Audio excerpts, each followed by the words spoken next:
Omni reality ਦੇ show ਵਿੱਚ ਵਾਪਸ ਅਸੀਂ ਤੁਹਾਡਾ ਸਵਾਗਤ ਕਰਦੇ ਹਾਂ। ਅੱਜ ਦੁਬਾਰਾ ਹਾਜ਼ਰ ਹੋਏ ਹਾਂ ਓਮਨੀ ਰਿਐਲਿਟੀ ਵਾਲਿਆਂ ਦੇ ਨਾਲ।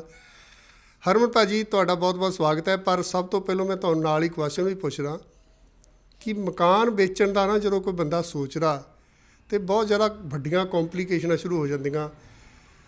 ਕਿੱਦਾਂ ਵੇਚਿਆ ਜਾਵੇ, ਕੌਣ ਏਜੰਟ ਹੋਵੇ, ਕਿੱਦਾਂ ਉਹਦੀ ਪ੍ਰਾਈਸ ਹੋਊਗੀ, ਕੀਮਤ ਕੀ ਹੋਊਗੀ, ਪੈਸੇ ਕਿੱਦਾਂ ਮਿਲਣਗੇ, ਕੁਛ ਇਹਨੂੰ ਥੋੜ੍ਹਾ ਡਿਟੇਲ ਵਿੱਚ ਦੱਸੋ ਜਰਾ ਸਾਡੇ ਦਰਸ਼ਕਾਂ ਨੂੰ। ਮੇਰੀ ਸਾਰੇ PTC ਦੇ ਦਰਸ਼ਕਾਂ ਨੂੰ ਸਤਿ ਸ਼੍ਰੀ ਅਕਾਲ ਜੀ। ਅੱਜ ਅਸੀਂ ਜਿਹੜਾ ਦੁਬਾਰਾ ਐਪੀਸੋਡ ਲੈ ਕੇ ਆਏ ਹਾਂ ਕਿ ਨੌਲੇਜ ਦੇਣੀ ਅਸੀਂ ਆਪਣੀ ਕਮਿਊਨਿਟੀ ਨੂੰ ਕਿ ਵੀ ਘਰ ਵੇਚਣਾ ਹੋਵੇ, ਲੈਣਾ ਹੋਵੇ ਅਤੇ ਮੋਰਗੇਜ ਕਰਾਉਣੀ ਹੋਵੇ। ਅਤੇ ਕਈ ਵਾਰ ਹੁੰਦਾ ਹੈ ਕਿ ਗਲਤ ਸਲਾਹਾਂ ਮਿਲਦੀਆਂ ਨੇ, ਦੂਜੇ ਗਏ ਬਾਹਰ ਅਤੇ ਨਹੀਂ ਮਿਲੀ। ਅਤੇ ਸਾਡਾ ਇੱਕ ਓਬਜੈਕਟਿਵ ਹੁੰਦਾ ਹੈ ਕਿ ਇੰਨੇ ਸਾਲ ਤੋਂ ਅਸੀਂ ਬੈਠੇ ਹਾਂ ਇਸ ਬਿਜ਼ਨਸ ਦੇ ਵਿੱਚ। ਮੈਨੂੰ 32 ਸਾਲ ਹੋ ਗਏ ਰੀਅਲ ਐਸਟੇਟ ਕਰਦੇ ਹਾਂ, 25 ਸਾਲ ਹੋ ਗਏ ਮੋਰਗੇਜ ਕਰਦੇ ਹਾਂ। ਅਤੇ ਸਾਡਾ ਇਹ ਕਿ ਸਾਡੇ ਵਿੱਚ ਆਫਿਸ ਦੇ ਵਿੱਚ ਇੱਕ ਪਾਲਿਸੀ ਹੈ ਕਿ ਤੁਹਾਨੂੰ ਜਿਹੜੀ ਰਾਈਟ ਐਡਵਾਈਸ ਮਿਲੇਗੀ, ਓਨੈਸਟ ਐਡਵਾਈਸ ਮਿਲੇਗੀ, ਔਰ ਤੁਹਾਨੂੰ ਕਦੀ ਕੋਈ ਟੈਨਸ਼ਨ ਕਰਨ ਦੀ ਲੋੜ ਨਹੀਂ ਹੈ ਕਿ ਤੁਹਾਨੂੰ ਕੋਈ ਗਲਤ ਐਡਵਾਈਸ ਮਿਲੇ। ਗੱਲ ਹੈ ਕਿ ਬਈ ਸਾਨੂੰ ਕਾਫੀ ਕੁਐਸਚਨ ਆਉਂਦੇ ਨੇ ਵੀ ਅਸੀਂ ਘਰ ਵੇਚਣਾ ਚਾਹੁੰਦੇ ਹਾਂ ਤਾਂ ਘਰ ਨੂੰ ਵੇਚਣਾ ਹੋਵੇ ਅਤੇ ਸਾਨੂੰ ਕਿਵੇਂ ਪ੍ਰੋਸੈਸ ਸ਼ੁਰੂ ਕਰਨਾ ਚਾਹੀਦਾ ਵੇ।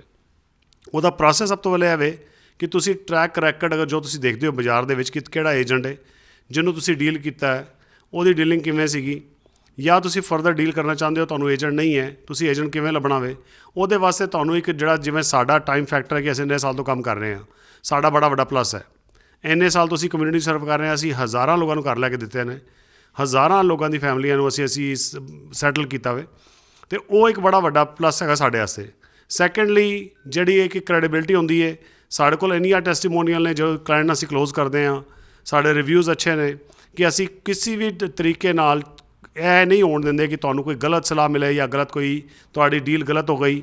ਤੁਸੀਂ ਘਰ ਵੇਚਣਾ ਹੈ, ਤੁਹਾਨੂੰ ਅਸੀਂ ਪ੍ਰੋਪਰਲੀ ਤੁਹਾਡੀ ਵੈਲਿਊ ਲੈ ਕੇ ਦੇਵਾਂਗੇ। ਤੁਹਾਨੂੰ ਉਹਦੀ ਅਸੀਂ ਵੈਲਿਊ ਪਹਿਲੇ ਅਪਰੇਜ਼ਲ ਕੰਪਨੀ ਤੋਂ ਵੀ ਵੈਲਿਊ ਕਰਾਉਂਦੇ ਹਾਂ ਕਿ ਪਤਾ ਲੱਗੇ ਵੀ ਤੁਹਾਡੇ ਘਰ ਦੀ ਵੈਲਿਊ ਕਿੰਨੀ ਹੈ। ਫਿਰ ਅਸੀਂ ਲੋਕਲ ਜਿਹੜੇ ਅਸੀਂ ਏਰੀਆ 'ਚ ਘਰ ਵਿਕ ਰਹੇ ਨੇ, ਅਸੀਂ ਉਹਨਾਂ ਨੂੰ ਕੰਪੇਅਰ ਕਰਦੇ ਹਾਂ, ਉਹਦੇ ਨਾਲ ਤੁਹਾਨੂੰ ਜਸਟੀਫਾਈ ਕਰਦੇ ਹਾਂ ਤੁਹਾਡੇ ਘਰ ਦੀ ਇੰਨੀ ਵੈਲਿਊ ਹੈ। ਅਸੀਂ ਗੱਲੀ ਬਾਤੀ ਕਿਸੇ ਚੀਜ਼ ਨੂੰ ਅਸੀਂ ਕਨਵਿੰਸ ਨਹੀਂ ਕਰਦੇ ਕਿ ਤੁਹਾਡਾ ਘਰ ਇੰਨੇ ਦਾ ਵੇ।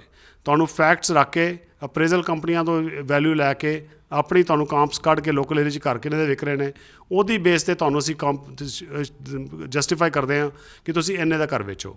ਅਤੇ ਇਸ ਕਰਕੇ ਇੱਕ ਵਾਰੀ ਸਾਨੂੰ ਕਾਲ ਕਰੋ। ਘਰ ਵੇਚਣ ਵਾਸਤੇ ਇਹ ਬਹੁਤ ਹੀ ਜ਼ਰੂਰੀ ਹੈ ਕਿ ਤੁਸੀਂ ਰਾਈਟ ਕੰਪਨੀ ਨਾਲ ਕੰਮ ਕਰੋ, ਜਿਹਨੂੰ ਐਕਸਪੀਰੀਅੰਸ ਹੋਵੇ, ਤਜਰਬਾ ਹੋਵੇ ਅਤੇ ਤੁਹਾਡੀ ਕਮਿਊਨਿਟੀ 'ਚ ਆਲਰੇਡੀ ਇਨਵੋਲਵ ਹੋਵੇ।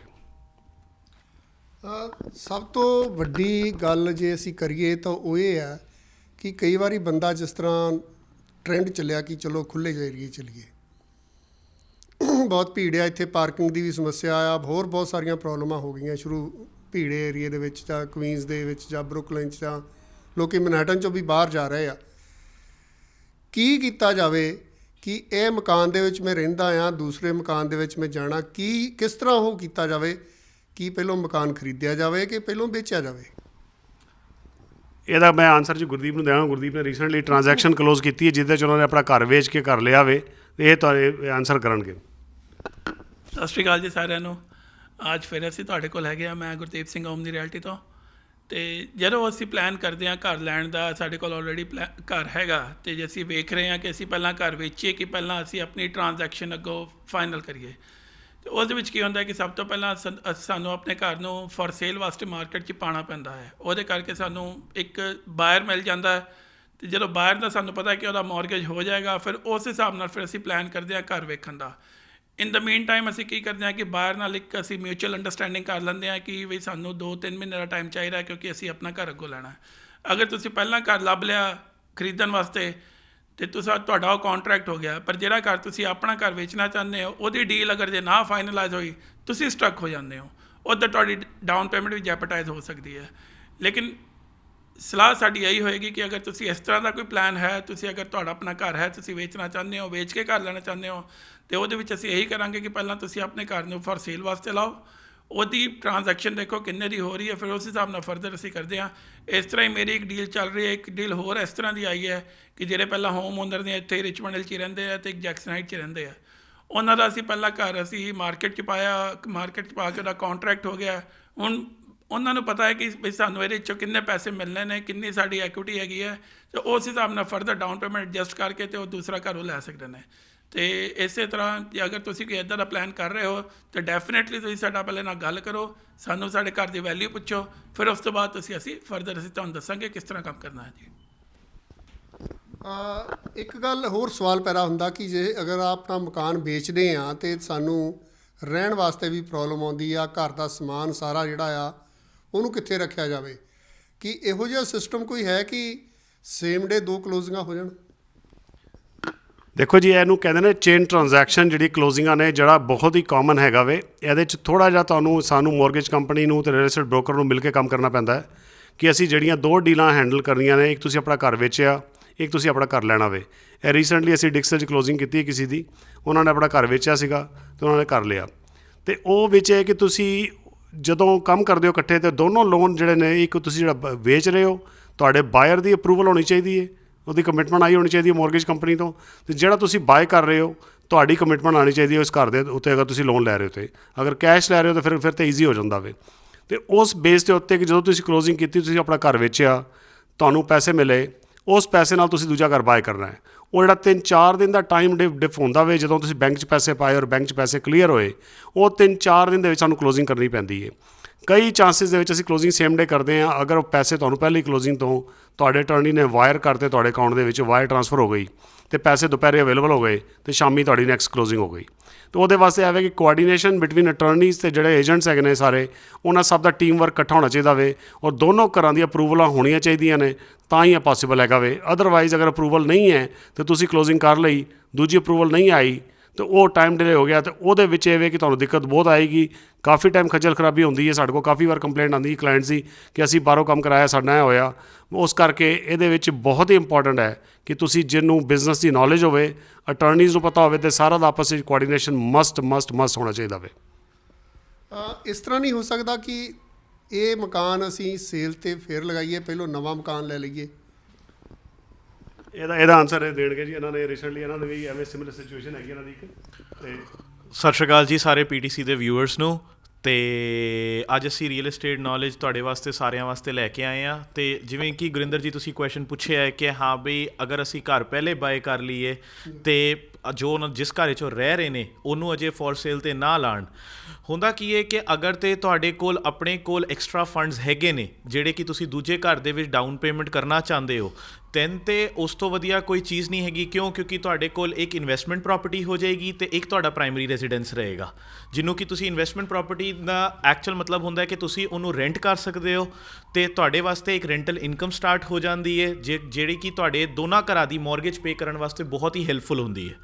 ਬਟ ਜਿੱਥੇ ਜਿਹੜਾ ਬੰਦਾ ਇਹ ਸੋਚਦਾ ਹੈ ਕਿ ਹਾਂ ਬਈ ਅੱਜ ਅਗਰ ਉਹ ਬੰਦਾ ਫੋਰ ਐਨ ਇੰਸਟੈਂਸ ਰਿਚਮੰਡ ਹਿੱਲ 'ਚ ਰਹਿ ਰਿਹਾ ਹੈ ਜਾਂ ਕੁਈਨਸ ਵਿੱਚ ਕਿੱਥੇ ਵੀ ਰਹਿ ਰਿਹਾ ਹੈ, ਅਤੇ ਉਹ ਕਹਿੰਦਾ ਹੈ ਕਿ ਮੈਂ ਚਲੋ ਹੁਣ ਲੌਂਗ ਆਈਲੈਂਡ ਮੂਵ ਕਰਨਾ ਚਾਹੁੰਦਾ ਵਾਂ, ਅਤੇ ਉਹ ਇੱਕ ਘਰ ਵੇਚ ਕੇ ਦੂਸਰਾ ਘਰ ਲੈਣਾ ਚਾਹੁੰਦਾ ਹੈ ਅਗਰ ਉਹ ਦੂਸਰਾ ਘਰ ਇੱਕਦਮ ਬਾਇਰ ਦੇ ਨਾਲ ਕੰਟਰੈਕਟ ਸਾਈਨ ਕਰ ਦੇਗਾ ਅਤੇ ਪਿਛਲਾ ਪੁਰਾਣਾ ਫੋਰ ਸੇਲ 'ਤੇ ਨਹੀਂ ਲਾਏਗਾ, ਅਤੇ ਉਹਦੇ ਵਾਸਤੇ ਡਾਊਨ ਪੇਮੈਂਟ ਵਾਸਤੇ ਬਹੁਤ ਔਖਾ ਹੋ ਜਾਏਗਾ।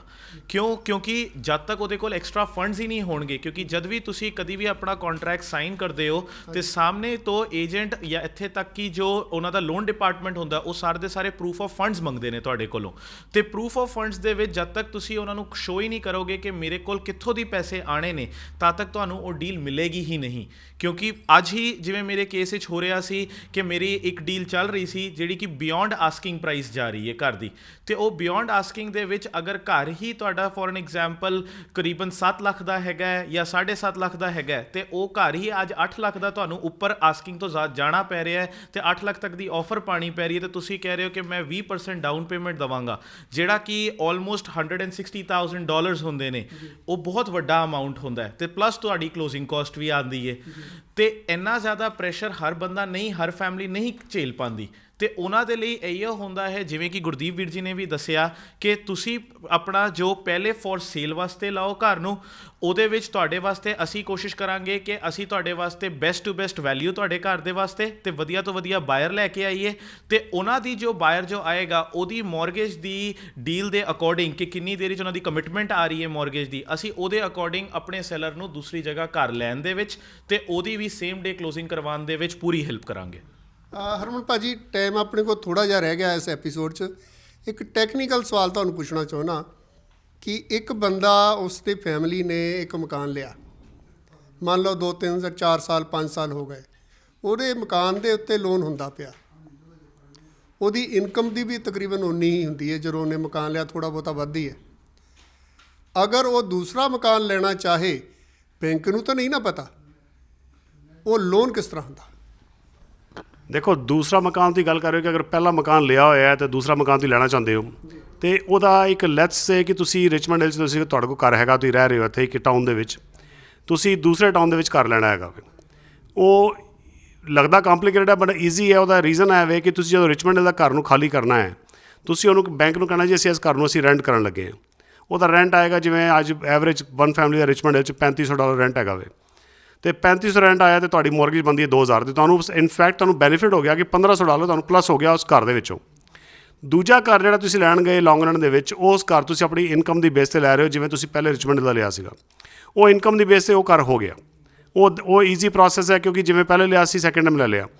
ਜਿਹੜਾ ਘਰ ਰਿਚਮੰਡ ਦਾ ਸੀਗਾ ਉਹ ਬਰਡਨ ਨਹੀਂ ਬਣਿਆ, ਕਿਉਂਕਿ ਉਹਦੇ 'ਚੋਂ ਤੁਸੀਂ ਪਲੱਸ ਤੁਹਾਨੂੰ ਹੋ ਗਿਆ 2000 ਦੀ ਕਿਸ਼ਤ ਹੈ, 3500 ਰੈਂਟ ਆਇਆ, 1500 positive cash flow, rental cash flow ਹੋ ਗਿਆ, ਉਹ ਤੁਹਾਡੀ ਇਨਕਮ ਹੋ ਗਈ। ਅਗਰ ਤੁਸੀਂ ਆਪਣਾ ਘਰ ਨਹੀਂ ਵੇਚਣਾ ਚਾਹੁੰਦੇ, ਜਿਵੇਂ ਰਮਨ ਨੇ ਮੈਂਸ਼ਨ ਕੀਤਾ ਕਿ ਤੁਸੀਂ ਤੁਹਾਡੇ ਕੋਲ ਡਾਊਨ ਪੇਮੈਂਟ ਹੈਗੀ ਹੈ, ਅਗਰ ਤੁਸੀਂ ਆਪਣਾ ਘਰ ਨਹੀਂ ਵੇਚਣਾ ਚਾਹੁੰਦੇ, ਤੁਹਾਡੇ ਕੋਲ ਤੁਸੀਂ ਡਾਊਨ ਪੇਮੈਂਟ ਜੋੜੀ ਹੈ ਨੈਕਸਟ ਘਰ ਵਾਸਤੇ, ਜ਼ਰੂਰੀ ਨਹੀਂ ਹੈ ਕਿ ਤੁਸੀਂ ਆਪਣਾ ਘਰ ਵੇਚਣਾ ਹੈਗਾ ਵੇ। ਰੈਂਟਲ ਪ੍ਰਾਪਰਟੀ ਕਈ ਬਣਾਉਣਾ ਚਾਹੁੰਦੇ ਹੋ, ਬਣਾ ਸਕਦੇ ਹੋ। ਐਡਵਾਈਸ ਪਹਿਲਾਂ ਇਹ ਹੁੰਦਾ ਵੇ ਕਿ ਤੁਸੀਂ ਆਪਣੇ ਸਰਕਮਸਟੈਂਸਿਸ ਦੇਖੋ। ਕਈ ਸਾਡੀ ਕਮਿਊਨਿਟੀ 'ਚ ਲੋਕ ਹੁੰਦੇ ਨੇ ਜਿਹੜੇ ਟੈਨੈਂਟਸ ਨੂੰ ਮੈਨੇਜ ਨਹੀਂ ਕਰ ਸਕਦੇ, ਉਸ ਕੇਸ ਦੇ ਵਿੱਚ ਤੁਸੀਂ ਪ੍ਰਾਪਰਟੀ ਨੂੰ ਵੇਚੋ, ਆਪਣਾ ਮੂਵ ਆਨ, ਨਵਾਂ ਕਰ ਲਓ। ਅਗਰ ਤੁਸੀਂ ਚਾਹੁੰਦੇ ਹੋ ਕਿ ਤੁਸੀਂ ਆਪਣੇ ਟੈਨੈਂਟਸ ਮੈਨੇਜ ਕਰਨਾ ਚਾਹੁੰਦੇ ਹੋ, ਰੈਂਟਲ ਮੈਨੇਜ ਕਰਨਾ ਚਾਹੁੰਦੇ ਹੋ, ਉਸ ਘਰ ਨੂੰ ਤੁਸੀਂ ਫਿਰ ਉਹਨੂੰ ਰੈਂਟ ਕਰ ਸਕਦੇ ਹੋ। ਤੇ ਇਸ ਕਰਕੇ ਇਹਦੇ ਵਾਸਤੇ ਅਗਰ ਤੁਹਾਨੂੰ ਕੋਈ ਡਿਟੇਲ 'ਚ ਇਨਫੋਰਮੇਸ਼ਨ ਚਾਹੀਦੀ, ਸਾਨੂੰ ਕਾਲ ਕਰੋ। ਥੋੜ੍ਹਾ ਟੈਕਨੀਕਲ ਹੈਗਾ ਵੇ ਬਟ ਇਟਸ ਈਜ਼ੀ ਪ੍ਰੋਸੈਸ, ਕੋਈ ਜ਼ਿਆਦਾ ਕੰਪਲੀਕੇਟਡ ਪ੍ਰੋਸੈਸ ਨਹੀਂ ਹੈ। Just two paper work, rental ਅਤੇ ਜੋ ਤੁਹਾਡੀ ਮੌਰਗੇਜ ਪੇਮੈਂਟ ਹੈ ਉਹਨੂੰ ਅਸੀਂ ਕੈਲਕੂਲੇਸ਼ਨ ਕਰਕੇ ਉਹਦੀ ਬੇਸ 'ਤੇ ਨਵਾਂ ਲੋਨ ਅਪਰੂਵ ਕਰਾਉਂਦੇ ਗਏ। ਸੋ ਟੈਕਨੀਕਲ ਸਵਾਲ ਜਵਾਬ ਸਾਡੇ ਇਹਨਾਂ ਦੇ ਨਾਲ ਚੱਲਦੇ ਰਹਿਣਗੇ, ਕਿਉਂਕਿ ਮਕਾਨ ਖਰੀਦਣਾ ਅਮਰੀਕਾ ਦੇ ਵਿੱਚ ਕਾਫੀ ਕੰਪਲੀਕੇਟਡ ਹੈ। ਆਮ ਬੰਦੇ ਨੂੰ ਕੁਝ ਵੀ ਨਹੀਂ ਪਤਾ ਹੁੰਦਾ, ਇਸ ਤਰ੍ਹਾਂ ਕਿਸੇ ਮਾਹਰ ਬੰਦੇ ਨੂੰ ਪੁੱਛੋ ਫਿਰ ਹੀ ਪਤਾ ਲੱਗਦਾ। ਔਰ ਇਹ ਸਾਡੀ ਗੱਲਬਾਤ ਅਗਲੇ ਐਪੀਸੋਡ ਵਿੱਚ ਜਾਰੀ ਰਹੇਗੀ। ਤੁਹਾਨੂੰ ਬਰੀਕੀਆਂ ਕਿਸ ਤਰ੍ਹਾਂ ਮਕਾਨ ਦੀਆਂ ਹਨ, ਸਾਰਾ ਇਹ ਸਮਝਾਉਣਗੇ। ਬਣੇ ਰਹੋ ਸਾਡੇ ਨਾਲ, ਅਗਲੇ ਐਪੀਸੋਡ ਵਿੱਚ ਦੁਬਾਰਾ ਮਿਲਦੇ ਹਾਂ।